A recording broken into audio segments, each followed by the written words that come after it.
Hello, I'm Carolyn Peckham. I'd like to spend a couple of minutes just telling you a little bit about myself. I bring a unique mix of rural and urban experiences.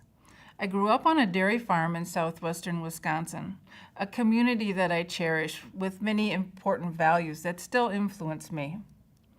I also worked in downtown Detroit for 13 years. I worked with people from every level of the socioeconomic spectrum, as well as all levels of education. I had many positive experiences there, working with business and labor leaders to help them design training programs for manufacturing workers.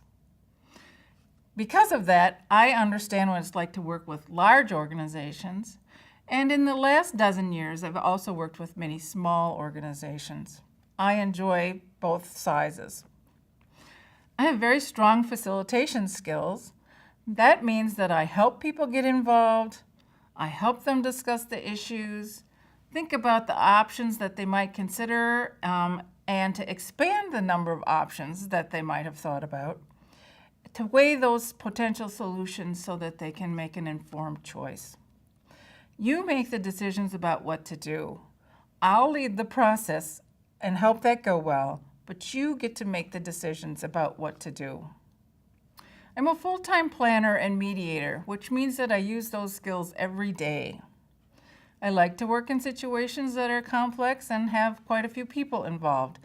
Oftentimes I think that within that large group lie some innovative solutions that might help us resolve the situation. One other thing that you might like to know about me is that I raise and train horses. Communicating with another species reminds me to listen carefully and to consider the other's point of view when we're trying to do something that we both could enjoy. So when you're looking for a mediator, please consider me, Carolyn Peckham. I have the skills to help you develop a plan for moving forward.